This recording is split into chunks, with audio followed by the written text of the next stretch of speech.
Aus dem FF, die Frauenfußball-Talkrunde. Immer montags Diskussionen und Analysen, kompetent und sachlich. Zu den Spieltagen der Google Pixel Frauenbundesliga, der Women's Champions League, der Frauenfußball-Nationalmannschaft. Eine neue Ausgabe aus dem FF, Frauenfußball Leidenschaft. Ja, was Leidenschaft und Frauen betrifft, Fußball, das haben wir die letzten Tage erlebt und heute war auch ein toller Spieltag. Wir gehen aber jetzt erstmal auf das Ausscheiden der deutschen Mannschaft ein und da hat unser Andreas letzte Woche seinen Gedanken Luft gemacht, hat einen großen oder langen Post verfasst mit verschiedenen Punkten.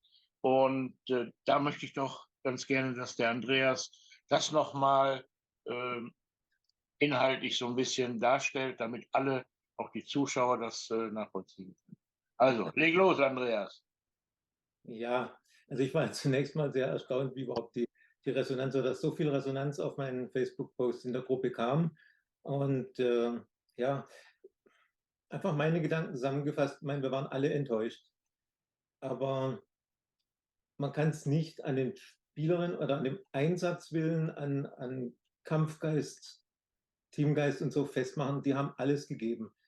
Die Fehler sind von anderen gemacht worden und es sind für mich Aufstellungsfehler, taktische Fehler und auch Reaktion in dem Spiel vom Trainerteam, dass man einfach ja dann auf vorhandene Situationen nicht richtig reagiert hat. Dann fang doch mal mit der Aufstellung an vielleicht. Ja, der Abwehr für mich nach wie vor unverständlich, dass man für die Rechtsverteidigerposition keine Lösung gefunden hat. Man hatte etwa 9 Monate Zeit, auf die Verletzung von Julia Quinn zu reagieren. Das Ende Oktober war eigentlich klar, mit der schweren Verletzung wird sie es nicht schaffen. Dass es fast noch geklappt hätte, ist eine andere Sache, aber da muss man sich in den Testspielen was überlegen. Dann gab es dieses gescheiterte Experiment mit einer Stürmerin Anjomi. Dann hat man weiter probiert, gemacht. 2,5 Wochen vor der EM fiel der Bundestrainer anscheinend die Ideallösung ein, nämlich die nächste Stürmerin Svenja Huth auf Rechtsverteidiger zu stellen. Freilich, sie hat es vor 10 Jahren oder wann mal gespielt. Aber warum trainieren die Mädels denn jeden Tag? Laufwege, Passwege, alles. Es wird ja alles einstudiert. Und eine Stürmerin ist eben keine Verteidigerin und kann nicht innerhalb von 2 Wochen umgeschult werden. Dass Svenja Huth mit ihren Fähigkeiten, mit ihrem Kampf alles gegeben hat da hinten. Ganz klar, sie hat es befriedigend gelöst. Aber befriedigend hätte es auch eine gelernte Außenverteidigerin lösen können. Dann Verletzung auf der Linksverteidigerposition wird gelöst, indem man eine Mittelfeldspielerin als Außenverteidigerin einsetzt. Gibt es denn keine in der Bundesliga? Doch, gibt es. Hat man welche oder keine im Kader? Doch, auch das hatte man. Sophia Kleinherne war im Kader. In der Bundesliga gibt es eine Maxi Reil, gibt es eine Sarai Linder. Es gibt die Außenverteidigerin, die man dann nicht mitgenommen hat. Die Innenverteidigung seit Monaten. Endrich Hegering mit Problemen, immer wieder. Sie haben beide eine tolle EM gespielt, aber jetzt in den letzten Monaten immer wieder Abstimmungsprobleme, Geschwindigkeitsdefizit, sie stehen zu weit auseinander. Viele Gegentore, die wir gekriegt haben, waren immer wieder so, dass die beiden ja, schlecht organisiert standen. Die Abwehr war ein Problemfall. Wurde nicht reagiert, sondern an allem immer festgehalten. Im Mittelfeld keine Ideen. Über Obi brauchen wir nicht reden. Außerhalb jeder Diskussion, die ist gesetzt, zu Recht. Sarah Debritz, Lina Magul leider in einem Formtief, aber schon seit Monaten immer wieder gespielt. Jetzt im letzten Spiel, okay, Lina raus wegen dieser Doppelspitze, aber ansonsten, wo waren da die Ideen? Warum nicht eine Sydney Lohmann? Warum nicht mal eine Laura Freigang? Habe ich vor 2 Wochen gesagt, letzte Woche gesagt, die in Frankfurt auf der Zehnerposition hervorragend gespielt hat, bekommt einfach keine Chance. Ja, Sid Lohmann wird eingewechselt, jedes Mal, wenn sie eingewechselt wird, wenn sie mal 20, 30 Minuten spielen durfte. Ihre Dynamik hat was bewegt, sie hat nach vorne was gemacht. Ja, aber sie kriegt keine Chance. Jetzt sagt Colin Bell, der südkoreanische Trainer, nach dem Spiel in der zweiten Halbzeit, die einzige, die uns Probleme bereitet hat, war Lohmann. Ja klar, aber 30 Minuten lang. Na, im Sturm fehlt uns die Svenja Huth auf rechts außen, dass die Flanken reinkommen, weil sie ja hinten hauptsächlich spielen muss. Dann spielt als Rechtsaußen eine Jule Brandt, nichts gegen ihr Talent oder gegen die Spielerin selber, die aber im Verein 10, 20 Minuten Einsätze kriegt ab und zu mal. In der Nationalmannschaft soll sie alle 4, 5 Tage 90 Minuten spielen. Das ist die gar nicht gewöhnt. Die ist auch nicht gewöhnt, gegen solche Top-Gegnerinnen spielen zu müssen, weil sie diese Spielpraxis im Verein nicht hat. Auf der anderen Flügelseite leider Clara Bühl auch nicht gerade in Bestform, mal vorsichtig zu sagen. Und die einzige taktische Variante für vorne war hohe Flanke. Bobby wird es machen, ne? Flanke, Kopfball, Tor. Wenn es nicht funktioniert, eine andere Variante hatten wir nicht. Also ja, das waren so die ersten Kritikpunkte, aber jetzt bin ich mal eine Weile ruhig. Ja gut, okay. Dann möchte ich ganz gerne, dass vielleicht Charlotte mal einhakt als der weibliche Part unter uns. Wie würdest du das Ja, jetzt sehen? ich sehe das eigentlich genauso wie der Andreas, ja.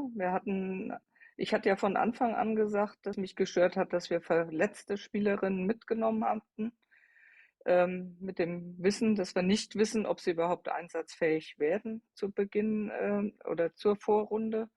Hat man ja gesehen. Marina war das erste Spiel nicht einsatzfähig, Obi auch nicht. Marina war schlussendlich im dritten Spiel, hat sie gespielt, ja, also 2 Spiele überhaupt nicht gespielt.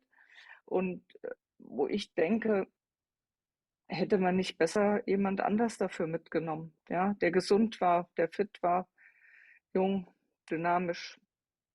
Das sind Sachen, die ich von Anfang an nicht verstanden habe. Da fällt mir, wenn ich Ähm, zwischenhaken darf, Entschuldigung, da fällt mir zum Beispiel der Fall Paulina Krumbiegel ein.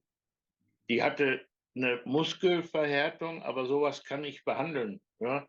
Und ja, die lasse ich zu Hause und schicke sie auch noch, bevor der Kader feststeht, 2 Tage später, schicke ich sie aus dem Grunde noch nach Hause. So quasi, ja, wie soll man sagen, so, das sah so wie Strafe aus. Für alle erkenntlich, ich schicke Paulina Krumbiegel nach Hause. Ich hätte sie doch später mit allen zusammen nach Hause schicken können. Das sind alles so Kleinigkeiten, wo es auch um die Menschlichkeit geht. So, aber wenn ich eine Muskelverhärtung habe oder Muskelprobleme, weil das Training vielleicht zu anstrengend war, habe ich doch immer noch Zeit, durch Massagen das entsprechend oder gute Physiotherapeuten in den Griff zu kriegen. Das wollte ich nur ganz kurz einflechten. ja, das ist das halt, was ich meine, dass da in meinen Augen die ersten Fehler, sage ich jetzt mal schon im Kader war, den wir mit nach Down Under genommen haben. Ja, das ist und ja, und dann diese ganzen taktischen Fehlaufstellungen mit Svenny hinten, mit, wie gesagt, dann Chantal Hagel, nachdem die Sarah Dorsun ausgefallen ist. Ja, irgendwo fehlt mir da nach wie vor die Worte irgendwo zu diesem Ganzen.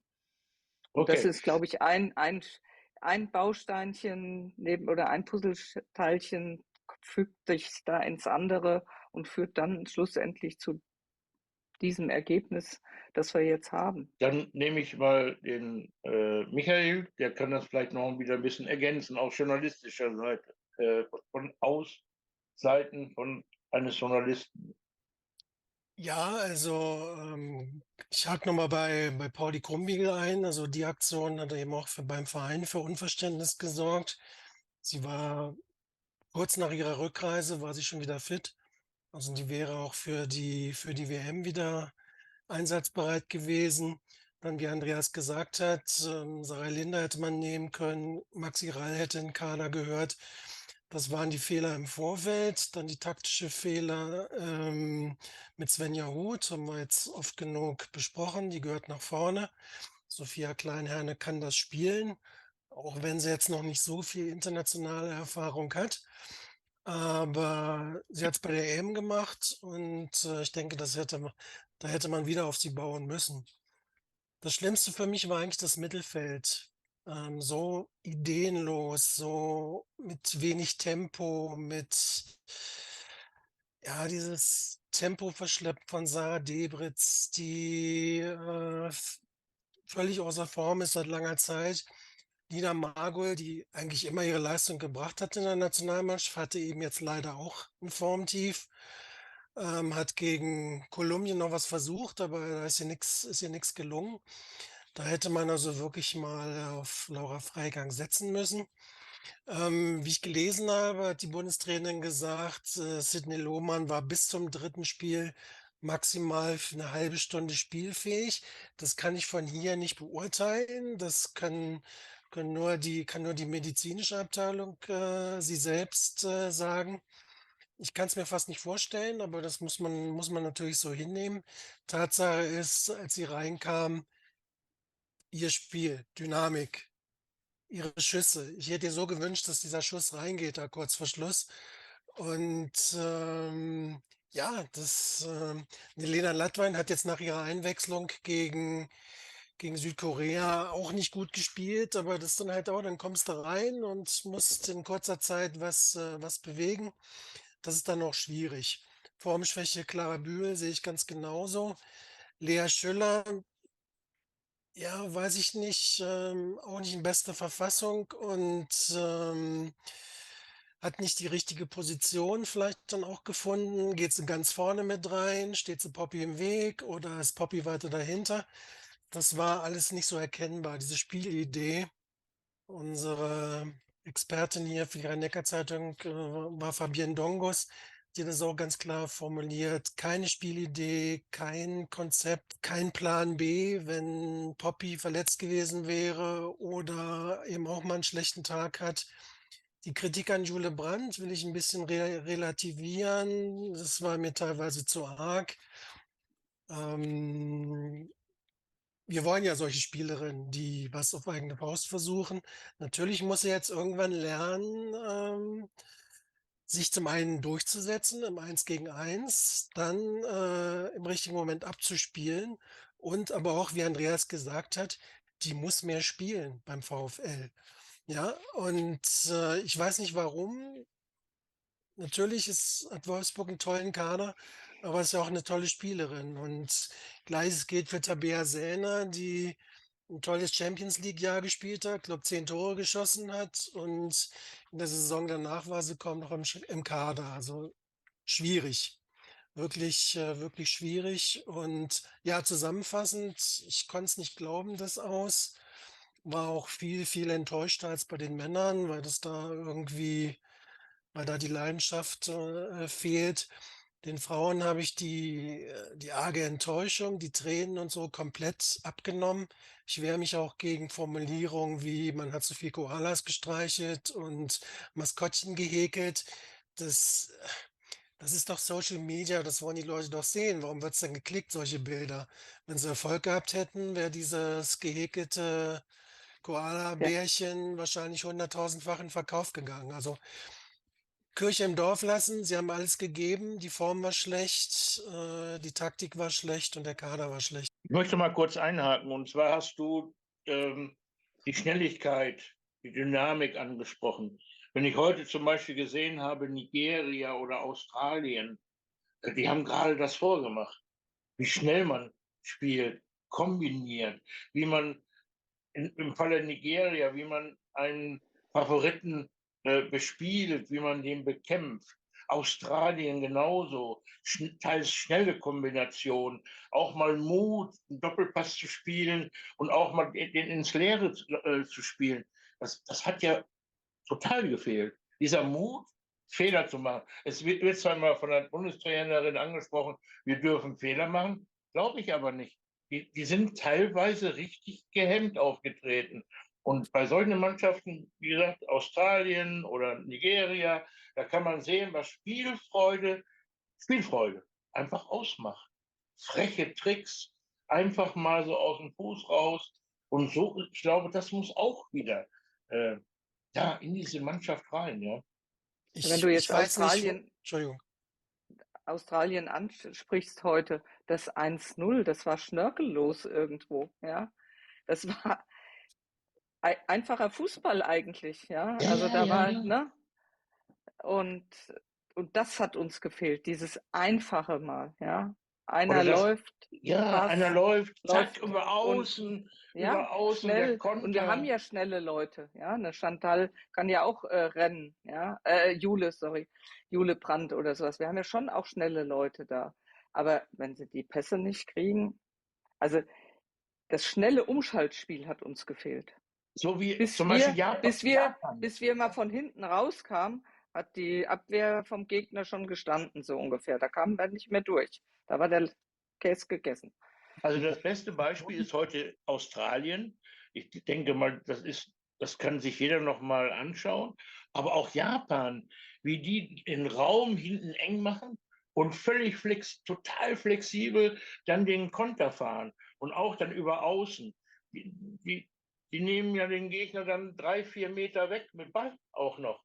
Und das sind auch so Durchbrüche, die wir überhaupt nicht gemacht haben. Ja, So ein Tor wie die Kathleen Ford heute zum 1:0 erzielt ja, hat, das wäre gegen uns auch passiert. das ist Ne? sicher. Ein Steilpass, Natürlich. eine schnelle Spielerin, die auf und davon geht, so ein Tor hätten wir auch kassiert. Ja, aber also was auch gefehlt hat, war der Mut, auch bei den Auswechslungen mal zu reagieren. Oder was ich im Vorgespräch auch gesagt habe, eine Melli Leupolz hat ein gutes Spiel gemacht, war dann aber außen vor und kein Thema mehr. Und dann beklagen wir aber, dass die Kolumbianerinnen so körperlich spielen oder dass uns diese Körperlichkeit oder so fehlt. Melli Leupolz ist eine, die sowas reinbringt. Warum, auch wenn es gegen Südkorea nicht läuft, warum bringt man dann nicht mal so eine Spielerin und wartet bis zur 62. Minute und bis zur 80. Minute? Also ja, wir haben uns alle gewünscht, dass es zum Weiterkommen reicht. Und wir hätten uns gefreut, würden heute ganz anders diskutieren, wäre es 2:1 noch gefallen. Aber ich sage jetzt einfach mal ein bisschen provokativ, vielleicht ist es ganz gut so, dass wir dieses 2:1 nicht mehr gemacht haben, weil sonst wären wir ja noch Gruppensieger geworden. Und ich weiß, wie dann die Interviews hinterher gewesen wären. Da hätte die Bundestrainerin gesagt, also Riesenlob an die Mannschaft, wie wir zurückgekommen sind, wie wir uns zurückgekämpft haben. Und in dieser starken Gruppe, in dieser ausgeglichenen Gruppe sind wir Gruppensieger geworden. Und während Brasilien und Kanada ausgeschieden sind, wir stehen im Achtelfinale und wir bleiben noch lange hier. Wir haben gesehen, woran es fehlt. Und das stellen wir ab zum nächsten Spiel. So ein Gerede wäre dann gekommen. Ne? Und das hätte vieles wieder den Mantel drüber gedeckt und gesagt, wir sind ja Gruppensieger. Vielleicht ist es ganz gut, dieser Super-GAU jetzt, wobei mir die Spielerin unendlich leid tun, weil wie gesagt, am Einsatzwillen von denen hat es wirklich nicht gelegen. Da hat jede alles gegeben. Nein, die Spielerinnen, die haben alles gegeben. Die haben auch die Taktik verfolgt und befolgt. Da ist überhaupt kein Zweifel. Aber wenn ich so Vorbereitungsspiele habe, wie nochmal Vietnam und Sambia, und die Bundestrainerin sagt, ja, es liegt an den Basics und wir lernen und wir werden das demnächst verbessern, dann hätte ich zumindest erwartet, dass es schon gegen Marokko einigermaßen gut klappt. Also das ist zwar 6:0 gewesen, aber trotzdem war nicht alles Gold, was glänzt. Und dann aber gegen Kolumbien spätestens muss ich doch diesen Gegner versuchen, ordentlich zu bearbeiten, zu bekämpfen und taktisch ausgereift auseinandernehmen. Und dieser Lernprozess hat mir einfach gefehlt. Stattdessen wird noch mal wieder ganz stur Svenny Huth auf die falsche Position gestellt. So in etwa, euch zeige ich es, Presse und wer darüber meckert. Ich bleibe bei meiner Linie, ich mache da eine rechte Verteidigerin draus. Mit Anjomi schon gescheitert, eine Stürmerin im Prinzip Schachmatt sitzt, die hatte nie die Möglichkeit, sich als Offensive mal vorzustellen über mehrere Spiele. Nein, sie musste aushilfsweise rechte Verteidigerin spielen, ist dann gescheitert an dieser Position. Sie hat mir selber gesagt, sie fühlt sich wohler in der Offensive. Was willst du mit einer Spielerin, die sich wohler fühlt in der Offensive? Ja. Hätte ich früher auch schlecht ausgesehen in der Defensive als Verteidiger. Ich war Mittelstürmer und habe nichts in der Verteidigung zu suchen. Ja, ich musste dann immer zurück, wenn der Libero nach vorne ging oder der Vorstopper. Das war immer eine Last für mich. Ne? Micha, hast du noch was zu ergänzen in diese Richtung? Nicht, dass ich jetzt nochmal wieder... Ich habe so viel gehört und gelesen in den letzten Tagen. Verteidigen ist leichter als angreifen. Ja, in gewisser Weise schon. Ich weiß nicht, warum wir das im deutschen Fußball, Männer wie Frauen, wobei ich diesen Vergleich gar nicht so anschieben will, aber es ist wirklich augenfällig, dass wir dieses Tempo, dieses Direktspiel nicht hinkriegen. Also, Also ich habe mit dem Alex mal im Vorfeld gesprochen, die letzten Tage. Ich ja, glaube, man hat so ein Schema F allen Mannschaften übergestülpt. Ihr müsst so und so spielen und so trainieren. Das geht das geht von den Juniorinnen bis oben in die A-Nationalmannschaft. Das gibt es wirklich. Also ob das bei denen so der Fall ist, weiß ich jetzt nicht, aber es scheint, dass wirklich von unten nach oben das gleiche Konzept gefahren wird. Weißt du, dass man, ich sag mal, in der U17 äh, geht man mit Viererkette ins Spiel, dann weiß diese Viererkette später auch, wenn sie mal in die U20 kommt, wie sie zu spielen hat. Da habe ich das verständlich rübergebracht. Also, dass ja, man keine Umgewöhnung hat. Ne? ja, das ist ja zunächst mal nicht falsch. Ajax Amsterdam hat dieses Prinzip, glaube ich, mal gemacht, quer durch alle Jugendmannschaften das gleiche System gespielt. Trotzdem ist da kreativer Fußball rausgekommen. Den sehe ich jetzt nicht. Mir fehlt dieses Anlaufen auf die gegnerische Abwehr, auf die Innenverteidigung. Dann gucken, ja, muss sich natürlich jemand freilaufen, Doppelpass spielen oder auf dem Flügel spielen. Und das Ganze in höchstem Tempo, so wie es Japan macht. Weiß nicht, haben wir die Spielerinnen nicht? Waren sie wirklich nur außer Form?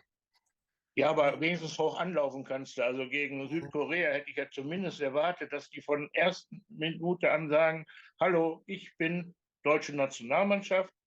Lieber Herr Bell, ich greife euch vorne an, ich zwinge euch zu Fehlpässen und jeder Fehlpass oder alle Dinge, die ihr irgendwie falsch macht bei der Ballannahme, wird sofort ausgenutzt und in Torchancen umgewandelt.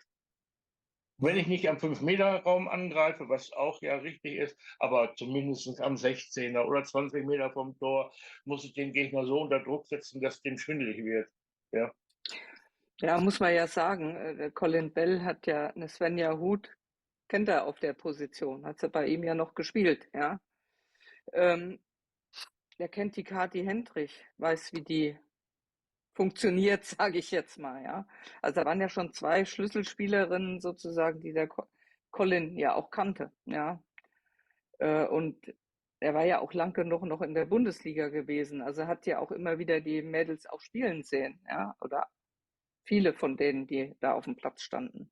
Und insofern hat er da schon ähm, entsprechend seine Taktik gefahren. Und wenn man sich an eine PK erinnert vor dem Spiel, hat genau Kati darauf angesprochen. Der Colin ist ein Taktikfuchs. Ja, hat sie in der PK gesagt. Ja, und da muss ich mich auch als Trainerin dann drauf einstellen. Da muss ich mit einer Kati reden. Da muss ich mit einer Svenny reden und fragen, wie tickt der? Ne? Wie habt ihr den empfunden als Spielerin? Ne? Da muss ich ja mit meinen Spielerinnen, die diesen Trainer kennen, auch mal in die Kommunikation gehen. Dazu kann ich gleich was sagen, auf dem DFB-Tag. Ich sage jetzt nicht, welche Spielerin ich gesprochen habe. Ähm, Mensch, du bist ja du bist Prädestiniert. Prädestiniert. prädestiniert, mit mit der Trainerin über die Taktik des Gegners zu sprechen. Ja, bin ich. Ja, ist denn auch so, dass du dann zu der Trainerin hingehst oder die Trainerin dich anspricht, komm, lass uns mal über den Gegner quatschen?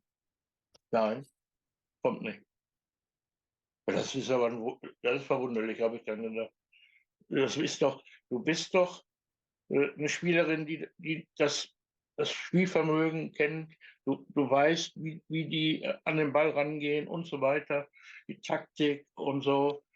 Nein, das wird bei uns nicht gemacht. Und das ist auch ein grundlegender Fehler. Ich vergebe mir als Trainer oder Trainerin nichts, wenn ich mal mit einer Spielerin oder Spieler spreche. Äh, Mensch, wie siehst du das? Wie spielt diese Mannschaft wohl? Ne? Wo sind die Stärken, wo sind die Schwächen und so weiter? Aber was ich ja vorhin zu dir schon gesagt habe, was mir jetzt so ein bisschen spätestens nach dem Kolumbien-Spiel gefehlt hat, dass auch die Mannschaft zumindest sich mal intern zusammensetzt und Tacheles redet. Mhm. Ich habe es gesagt, 2013 haben wir in der Vorrunde gegen Norwegen verloren. Da hat eine Mel Behringer, eine Natze und ich weiß nicht mehr, wer da noch dabei war, der Mannschaftsrat. Die haben sich abends hingesetzt, ohne Trainerteam und haben Tacheles mal unter sich geredet. Und dann haben sie mit der Sylvia Knight geredet, als Trainerin. Und haben gesagt, was ihnen nicht passt, nicht gefällt, wie auch immer.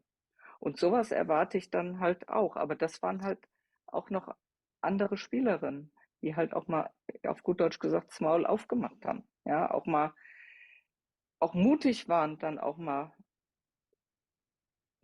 ans Trainerteam zu treten und zu sagen, das ist, was uns nicht passt oder ja. Und das hat mir zumindest, ist nicht nach außen gedrungen. Vielleicht ist ja was passiert. Ich will jetzt keinem was unterstellen, aber es ist zumindest nicht nach außen gedrungen. Aber das ist damals zumindest dann auch erzählt worden, ja. Oder die Spielerinnen haben es selber auch gesagt, ja. Ja, und Dass es dazu da habe ich, Krisensitzung gab, ja, weil auch jeder dachte, ja, jetzt haben wir gegen Norwegen so beschissen verloren, ja, und es war ein beschissenes Spiel. Ich war selber im Stadion damals, ähm, dass die selber auch was verändern wollten. Und das ist so ein bisschen was, was mir fehlt auch irgendwo. Und wir haben zu wenig Charakterköpfe da auch vielleicht. Ja, da haben wir einzig vielleicht die Alex Popp, ja. Aber auf der anderen Seite, eine Lina Magul kriegt ja sonst auch die Klappe auf, ja, wenn ihr was nicht passt oder wenn sie was zu sagen hat, kann sie das, ja.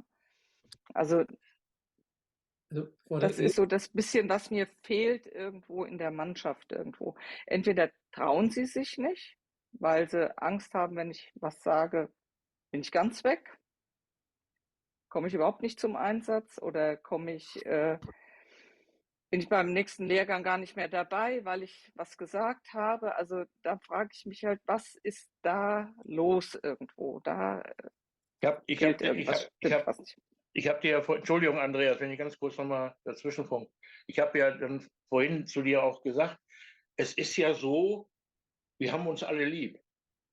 Es wurde ja immer gesagt, wir sind ein Team und so weiter. Alles schön und gut. Aber innerhalb eines Teams gibt es Leitwölfe. Es gibt Wasserträger und Leitwölfe. Das ist nichts Böses. Das ist normal. So, und diese Leitwölfe, die habe ich vermisst in jeder Partie. Und wenn du sagst schon, Charlotte, das Maul aufmachen. Wenn irgendwas nicht passt, das Maul aufmachen, da schreie ich mal über den ganzen Platz. Hegering hat es mal versucht. Ja? Die hat mal irgendwas gesagt, aber das ist dann so leise. Und vor 60 oder 70.000 Zuschauer kriegt es keiner richtig mit. Da muss mal richtig einer dazwischen gehen. Ja? Und, Nicht geschehen. und wenn man und wenn man dann vielleicht die Taktik anwendet, die heute ja Erbs unterstellt worden ist, eine Verletzung zu mimen, um sozusagen Zeit zu dem schinden. Trainer oder der Trainerin Zeit zu geben, nochmal alle zusammenzuführen und nochmal zu reden.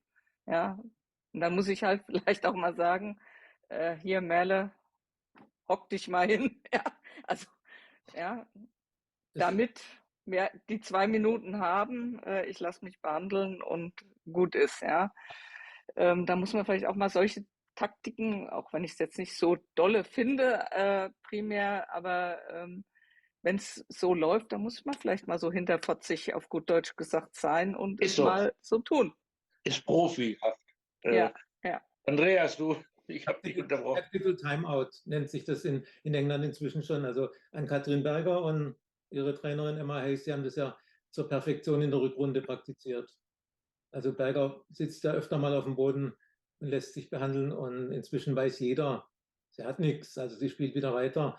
Und man sieht es auch daran, dass sich dann die Ersatztorhüterin gar nicht warm macht. Also ja, das haben die beiden so zur Perfektion eingeführt. Aber was ich sagen wollte, vor der EM gab es ja wohl diese Krisenbesprechung in der Mannschaft, wo dann die Mannschaft auf das Trainerteam zugegangen ist und gesagt hat, das und das gefällt uns nicht so gut oder das sollte anders laufen. Das war vor der EM und da hat man sich zusammengerauft. Warum das jetzt vor der WM oder während des Turniers nicht passiert ist, weiß ich auch nicht. Sehr guter Einwand von Charlotte. Also ja, ich könnte mir nur vorstellen, die Führungsspielerinnen, die da vielleicht was sagen könnten, die haben ja alle ihren Stammplatz gehabt und mussten nicht irgendwas bemängeln. Und die, denen es vielleicht auf der Zunge gebrannt hat, dass sie am liebsten mal was gesagt haben, die haben sich dann lieber auf die Zunge gebissen und haben gesagt, "Ah, wenn ich jetzt vorangehe oder dann bin ich das nächste Mal nicht mehr dabei." Also was kann eine 23-, 24-Jährige, die einfach nicht zum Zug kommt und gerne spielen würde, die vielleicht in ihrem Verein Führungsspielerin ist oder Führungsaufgabe hat, was kann die in der Nationalmannschaft dann vorangehen? Das ist schon schwierig. Und ja, man hat ja Führungsfiguren. Auch Lina Magul ist ja Mannschaftskapitänin in München. Oder die Marina Hegering ist sicher eine, die aufgrund ihrer Erfahrung eine Wortführerin sein kann. Das kann, ja, das traut sich eben eine Sid Lohmann oder eine Laura Freigang oder eine Sophia Kleinherne nicht. Die Unzufriedenen, die vielleicht mal sagen würden, dies oder jenes sollte sich ändern. Also da ist manches nicht ganz so optimal gelaufen und es gab ja jetzt auch so die Berichte, es hätte Risse gegeben und dann gab es sofort wieder das Dementi überhaupt nicht. Und ja, und der DFB-Präsident daheim in Frankfurt hat diese Risse ja überhaupt nicht mitgekriegt in Australien. Also ja, Michael lacht, aber das sind alles so die Kleinigkeiten. Das Ganze drumherum stimmt eben nicht. Ich meine, was Ähm, sicherlich noch hinzukam, ist natürlich, nach England sind sie gefahren, ohne dass einer was erwartet hat. Nach Australien sind wir gefahren als Vize-Europameister und das ist ja so toll letztes Jahr gelaufen. Also einen gewissen Erwartungsdruck von außen, aber auch erst intern gekommen, insbesondere intern. Ja, wir wollen angreifen, wir wollen Weltmeister werden. Das kam ja auch ganz viel aus dem internen Kreis DFB-Mannschaft. Also auch die Spielerinnen selber haben das geäußert. Und da ist mal wieder das berühmte Sprichwort, ne, Reden und Schweigen, ne, und Gold und Silber. Also vielleicht wäre auch da, wenn sie da etwas weniger gesprochen hätten im Vorfeld, auch der Druck nicht von außen so groß gewesen. Und dann kommt natürlich dieses 6-0, das alles übertüncht hat, die 6 Tore, ja, wovon 2 Eigentore waren von Marokko, das darf man ja auch nicht vergessen. Und das übertüncht das. Und dann ist man in diesem, wie toll sind wir, haben wir super gemacht, ja. Und das ist, glaube ich, auch noch, was man auch noch mit in das Ganze mit einbetten sollte. Ja, das ist alles irgendwie so ein bisschen schiefgelaufen in allen möglichen Richtungen. Michael, Ja, du hast mich gar nicht unterbrochen. Ich habe vorhin Martina Marina genannt, oder Marina Martina. ja, Hätte nee, dir auffallen können. ist mir aufgefallen, aber alles gut. Also ich war ja im Trainingslager im Herzogenaurach zu dem Media Day. Klaus war ja dabei. Und ich war auch relativ erschrocken, dass ich glaube, ich habe 9 Interviews geführt und von allen 9 Spielerinnen habe ich gehört, wir wollen Weltmeister werden. Nun habe ich nichts gegen die Formulierung großer Ziele. Das gehört zum Sport dazu. Ich fand es trotzdem nach das war noch vor dem letzten Testspiel. Nee, es war ja, Nee, danach. nee. nee, Da nee, war's nee, am, Es vor war vor Sambia. dem letzten Testspiel, also nach Vietnam und vor Sambia. Sambia. Wenn es nicht so gut läuft, sage ich doch, ja, erstmal die Gruppe überstehen und wir wollen weit kommen, aber gucken wir mal, welche Gegner dann kommen. Ne? Dieses ganz offensive Formulieren, wir wollen Weltmeister werden, hat mich auch ein bisschen gewundert. Dann wollte ich noch eins sagen zum sogenannten Mannschaftsrat oder zu den Führungsspielerinnen. Also da würde ich jetzt einfach mal Alex Popp, Svenja Huth, Lina Margol und vielleicht noch Marina Hegering dazu zählen, Katrin Hendrich vielleicht noch. Ich weiß nicht, ich würde es gerne fragen. Es ist Svenja Huth zur Bundestrainerin gegangen und hat gesagt, ich sehe mich weiter vorne. Ich will da vorne spielen und wenn Alex Popp die Flanken von Svenja Huth braucht, dann hätte sie auch sagen können, hier Coach, hör mal zu.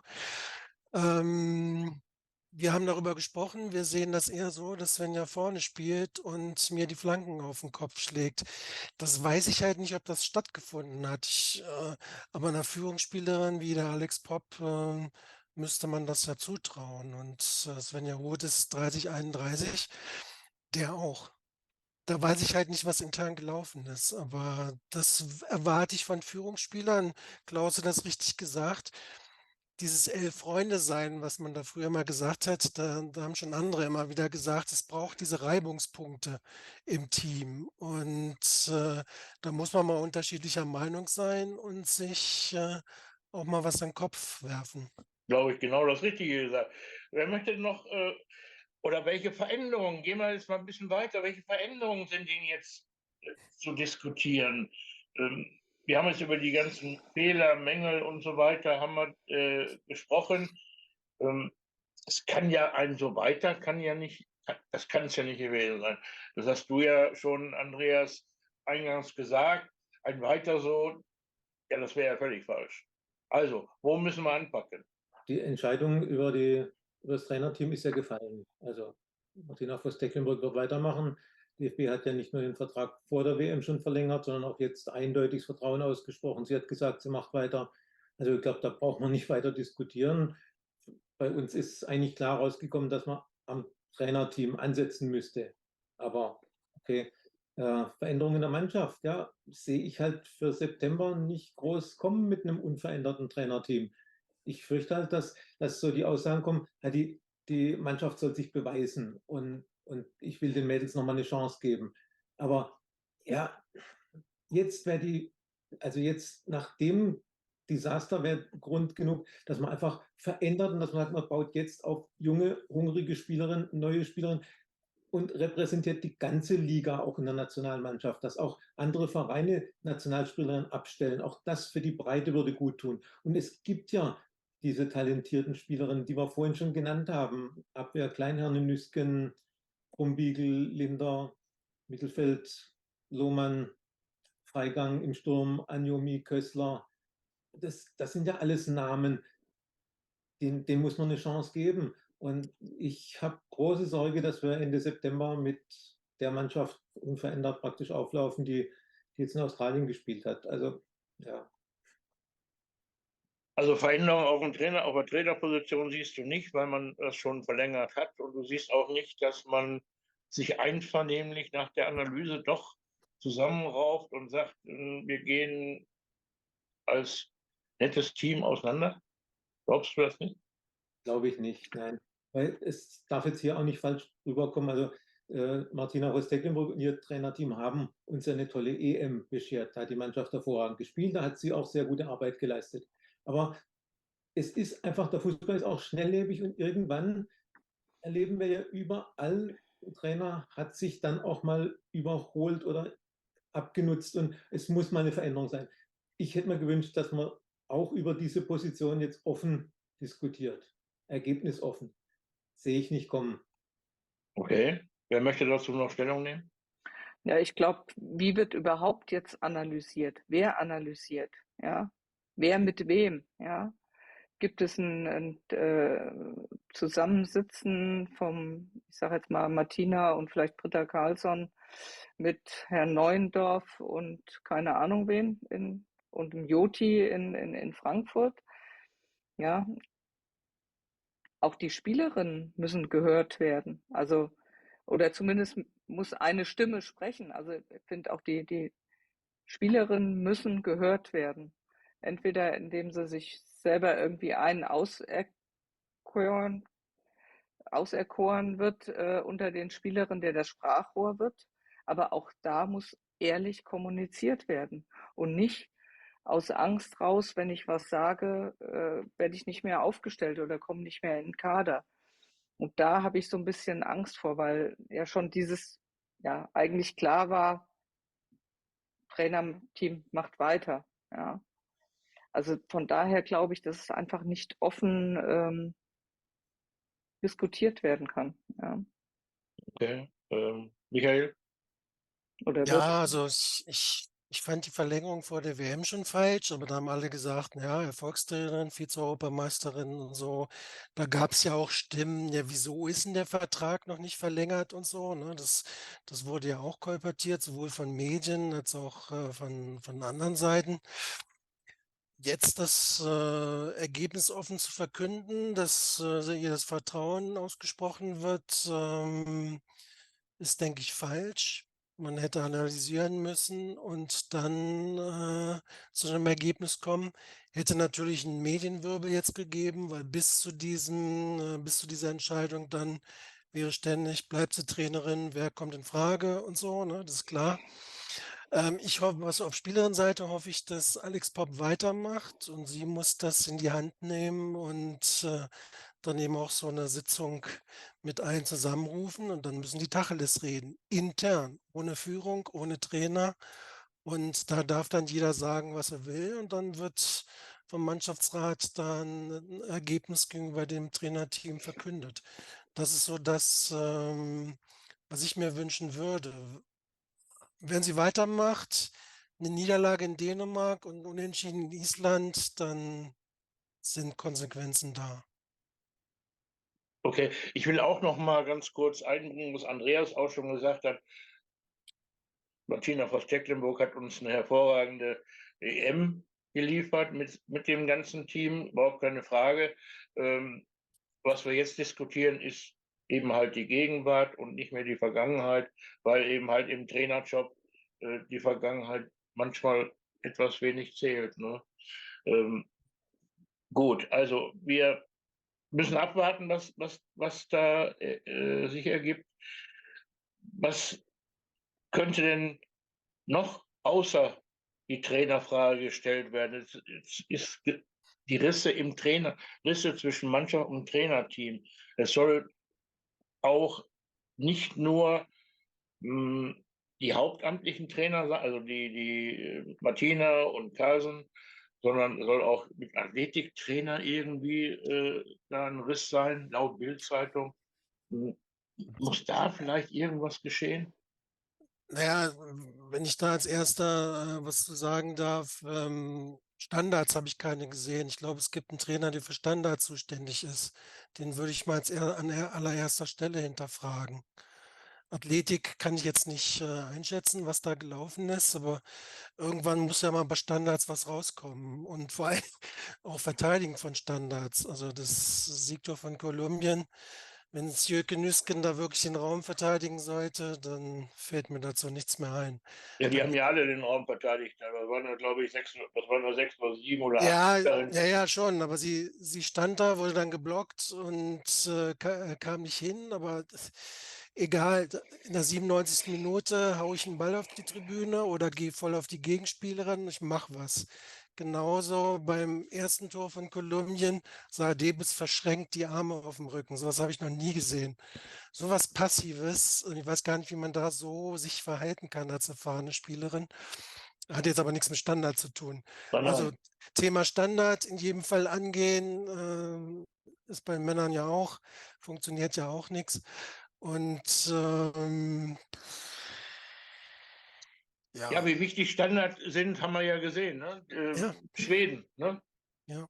Ko Ecke, Kopfball, Tor. Ecke, Kopfball, Tor. Und auch in anderen Spielen, ich weiß jetzt die einzelnen Spiele nicht mehr, Frankreich auch, Kopfballtor. Also 1:0 Standards, von Marokko gegen Kolumbien aus einer ja, Ecke auch raus.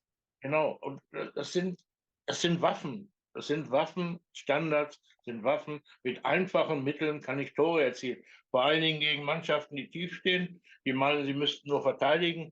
Dann kann ich über Distanzschüsse oder über Freistöße, Eckstöße das Tor dann doch erzwingen und kann den Riegel auch öffnen. So ist äh, das gewesen, wenn wir früher vom Trainer so eingestellt worden sind.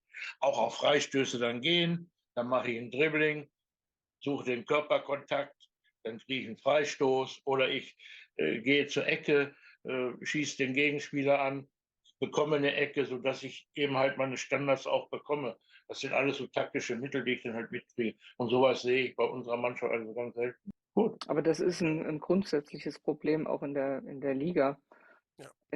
bei vielen Mannschaften, unsere eingeschlossen in Frankfurt. Standards. Kann ich Ist nicht auch, glaube ich, verstehen. ist, glaube ich, auch ein Bundesliga-Problem. Okay, ja, mag sein, aber ist unverständlich, ja. Also selbst ich habe als Trainer in der Jugend, in der B-Jugend, die ich mal trainiert habe, habe ich sofort Standards trainiert. Das war das Erste, was ich gemacht habe. Wir haben freitags haben wir Standards trainiert und Torschüsse. Das war der normale Ablauf in der B-Jugend damals, Bezirksliga. Ja. Und damit haben wir dann auch Tore geschossen. Es ist also nicht so, dass das irgendwie nur für die Galerie war. Ne? Ja. Gut, der Andreas muss jetzt gleich weg. Ich möchte noch ganz kurz zwei Situationen ansprechen. Und zwar einmal Elfmeterschießen USA, der verschossene Elfmeter Rapinoe und dann das Lachen danach und dann die Situation heute England gegen Nigeria, der Tritt von Lawrence James. Wie ihr diese beiden Situationen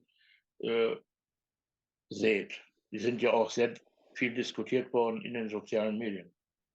Fangen wir mal mit der Rapinoe an. Wer möchte das was sagen? Ich glaube, Michael. Hm? Ja, das Lachen sieht komisch aus. Trotzdem würde ich an der Stelle meine Lanze für sie brechen wollen. Ist jetzt nicht eine Lieblingsspielerin von mir, aber sie ist 38. Sie weiß, es ist ihr letztes Turnier. Sie hat noch nie einen Elfmeter verschossen. Nach ihren Angaben geht er hin und schießt den rüber.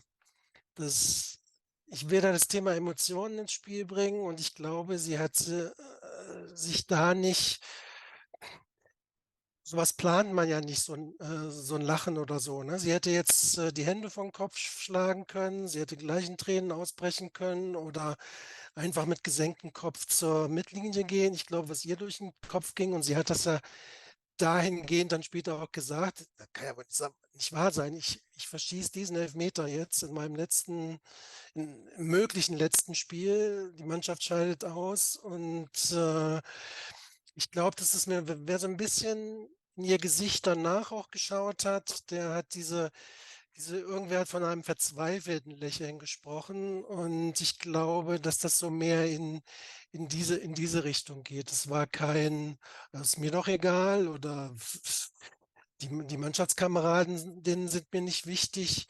Ich glaube, das war pure Emotion und sie konnte es nicht fassen, dass der rübergegangen ist und hat halt gelacht. Weiß nicht, ob mir die Situation gefällt, wenn sich das selbst im Fernsehen anguckt. Also ich würde es jetzt nicht so als schlimm sehen. Die Amerikaner haben, glaube ich, sehr heftig darauf reagiert. Das kann ich verstehen. Es sieht wirklich komisch aus. Aber ihr da irgendwas zu unterstellen, dass sie es nicht ernst genommen hat oder so, das würde ich mal davon weisen. Also das Verhältnis Also zwischen Trainer und ihr ist nicht das Beste, ne? ja, aber was, glaube ich, im Kontext, und das ist, was auch, glaube ich, den Fans so auf den Sack geht, ist, dass die nach dem Spiel gegen Portugal auch nur lachend am Spielfeldrand standen und Selfies mit den Fans gemacht haben und so weiter. Also wo man da auch schon das Gefühl hat, die haben das Spiel nicht ernst genommen. Da hat ja auch Carly Lloyd, die ja bei Fox kommentiert, die ist scheinbar ja auch schier ausgerastet und hat gesagt, was soll das? Also so kann ich nicht nach einem Spiel, das ja auch beinahe in die Hose gegangen ist, also so reagieren und agieren nach dem Spiel, ja, lachend über Spielfeld gehen und so weiter. Und wenn wir das dann, und das war das, was mich so entsetzt hat, ich hatte das noch im Kopf und dann verschießt die den und läuft da lachend auf ihre Mannschaftskameradinnen zu. Ähm, und nach einem hysterischen Lachen sah es jetzt für mich nicht aus.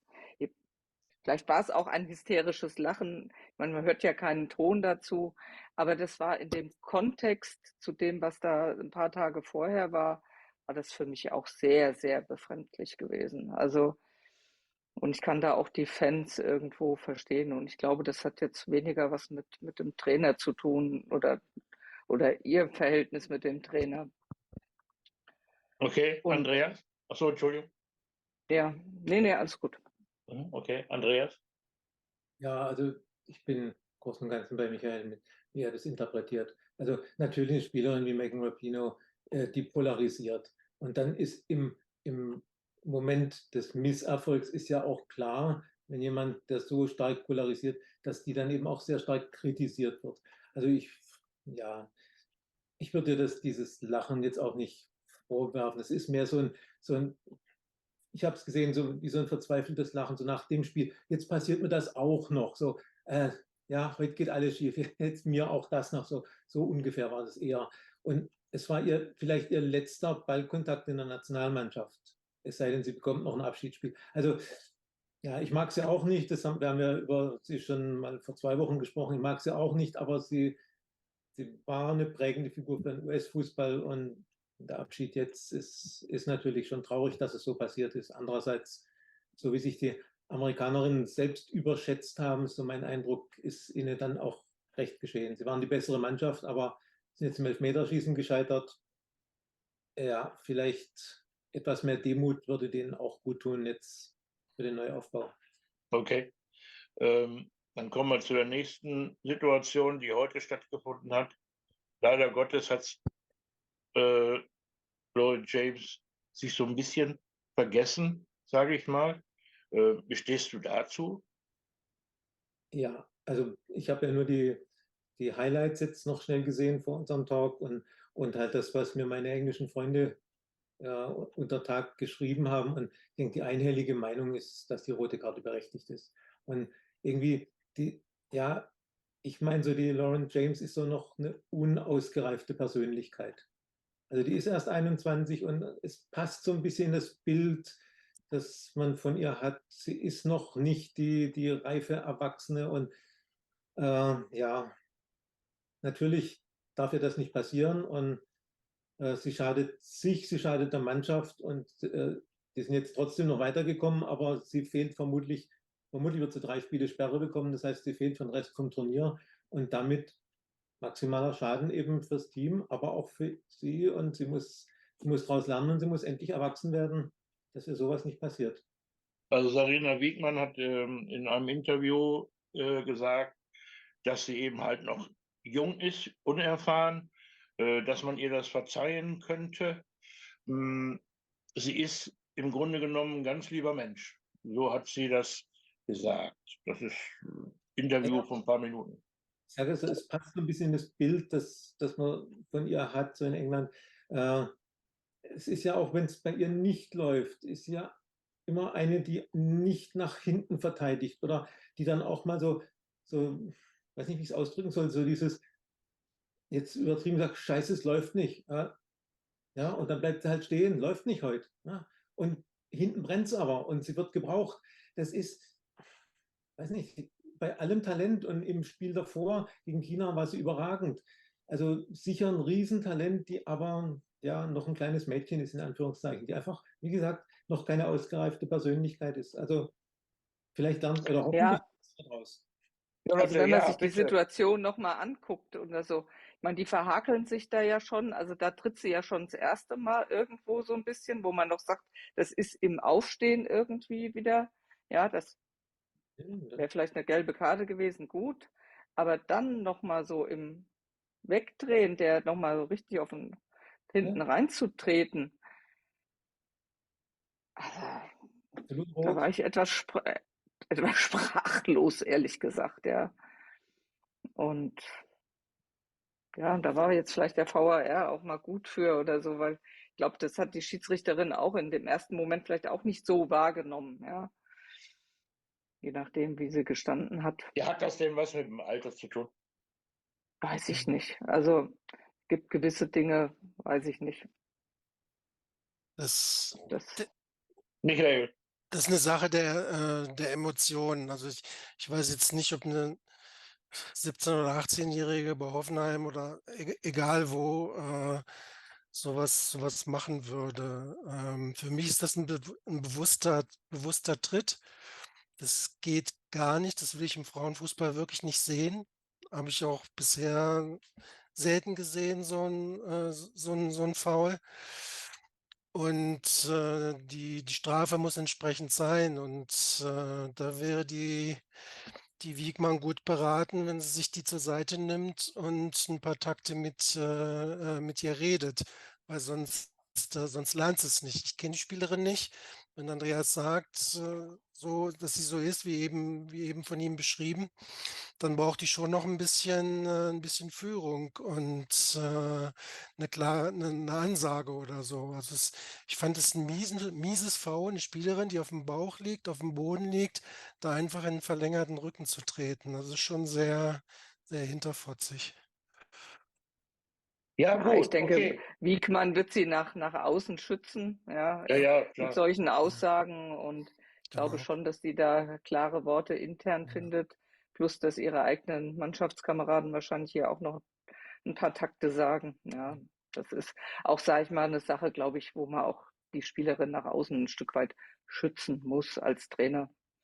Nein, ich fand das richtig. Ich fand das von der Sarina Wiegmann also wirklich in Ordnung und dass sie die Spielerin geschützt hat.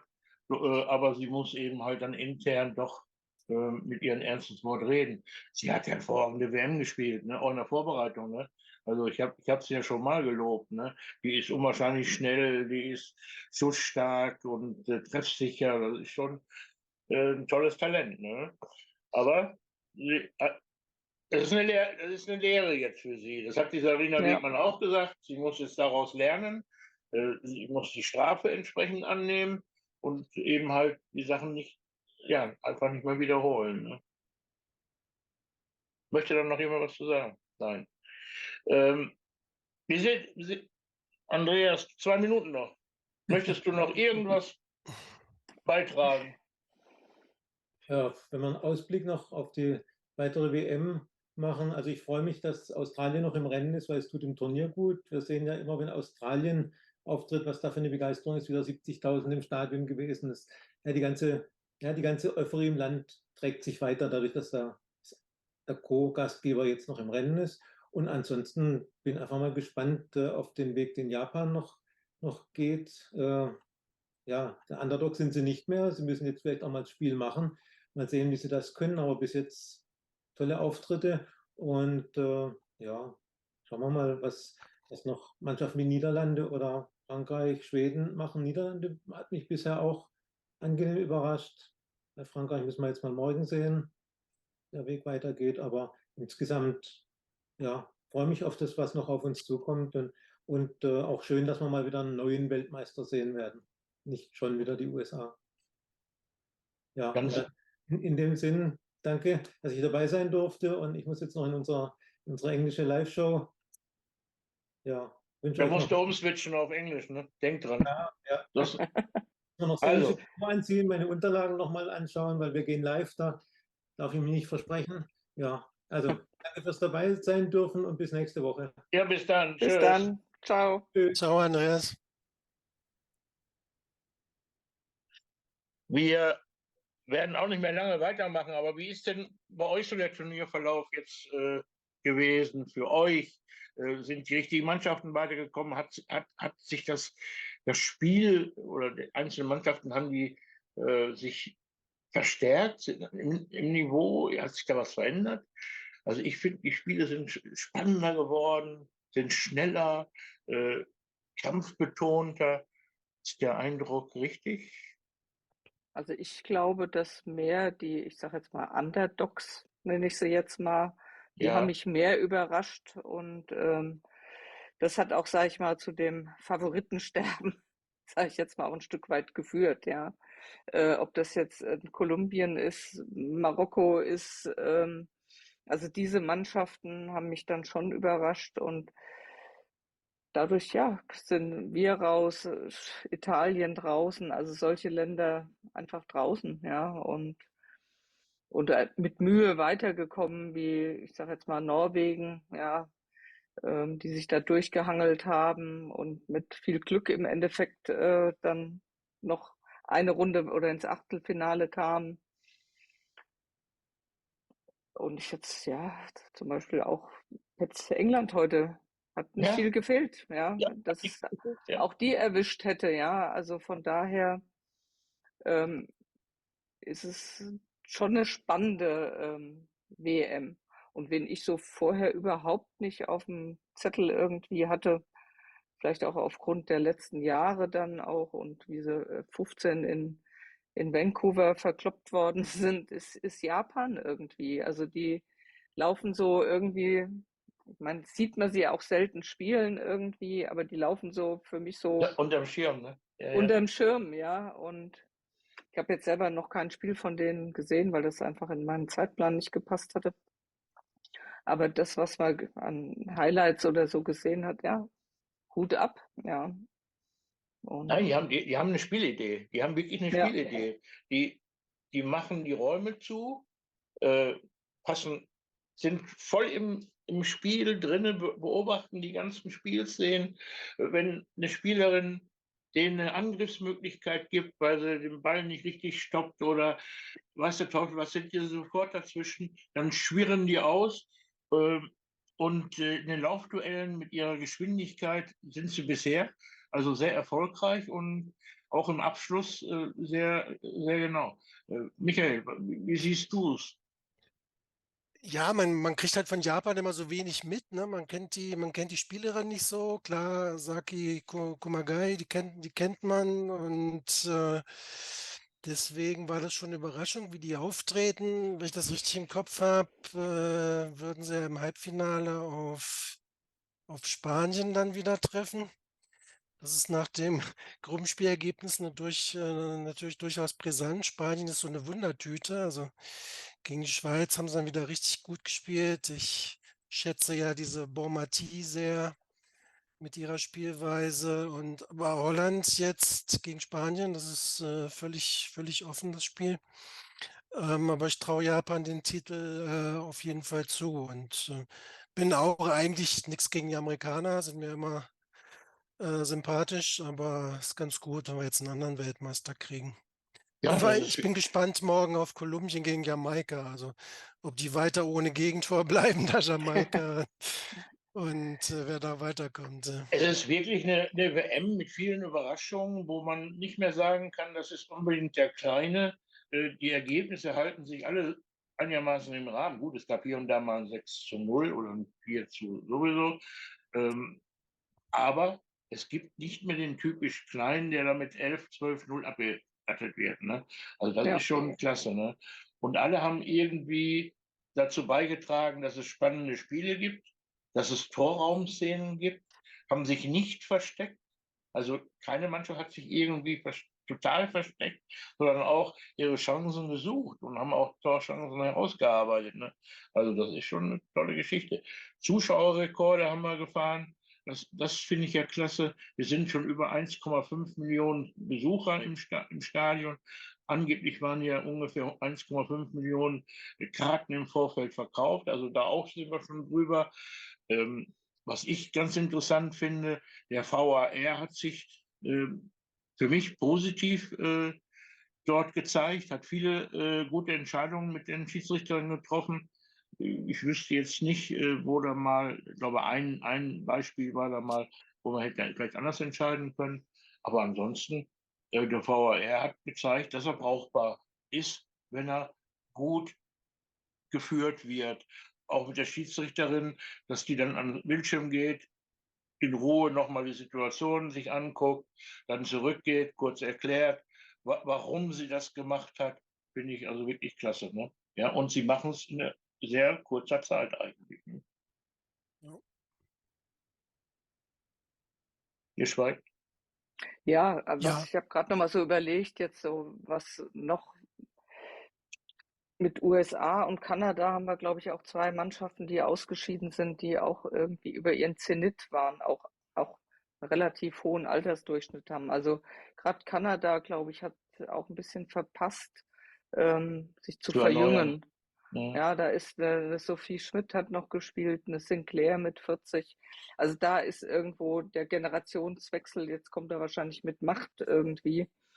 Und wenn man dann sieht, jetzt da in Amerika, also ich meine jetzt nicht USA, sondern Amerika jetzt, wenn man dann vielleicht in 4 Jahren denkt an die Concacaf Cup oder wie der dann heißt, ähm, sich zu qualifizieren für die nächste WM, wo auch immer sie ist, ähm, dann kann das ganz schön schwierig werden für Länder wie Brasilien, ne, oder wenn so Länder wie Kolumbien da jetzt so die Morgenluft riechen, sage ich jetzt mal.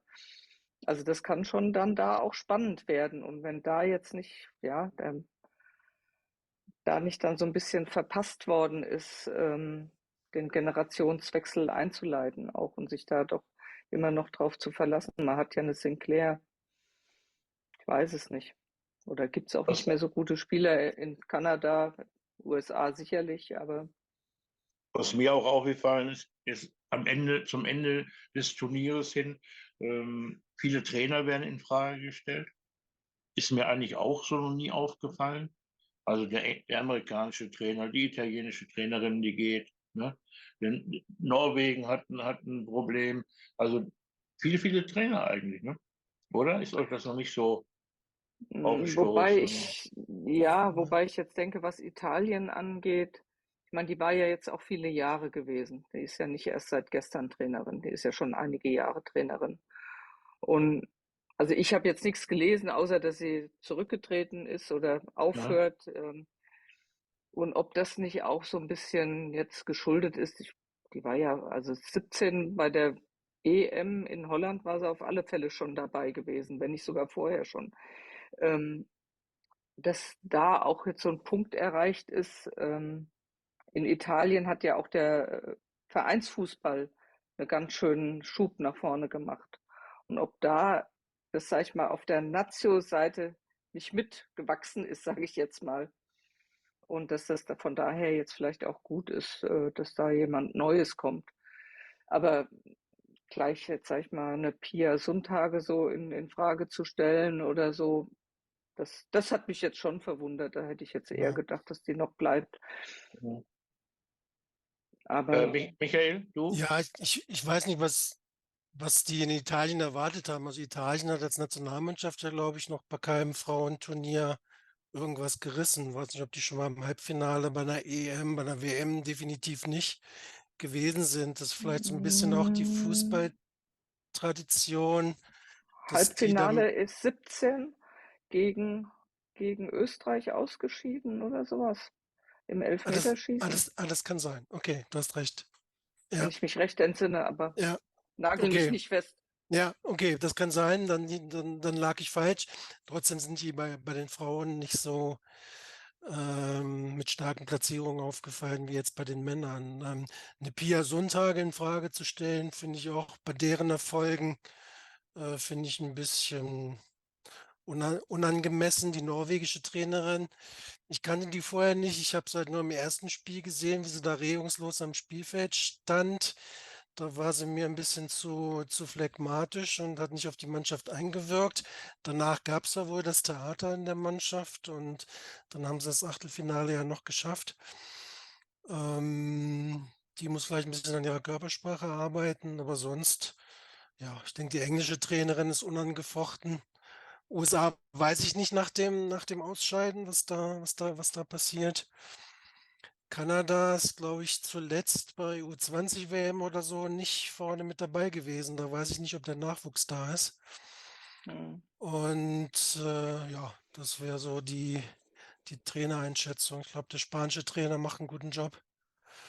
Und wenn man jetzt überlegt, was ist vor einem Jahr gewesen mit dem Trainer, Ja, mit dem Spanischen, ja, ja, also da muss man sagen, ein paar sind zurückgekommen, ein paar sind daheim geblieben.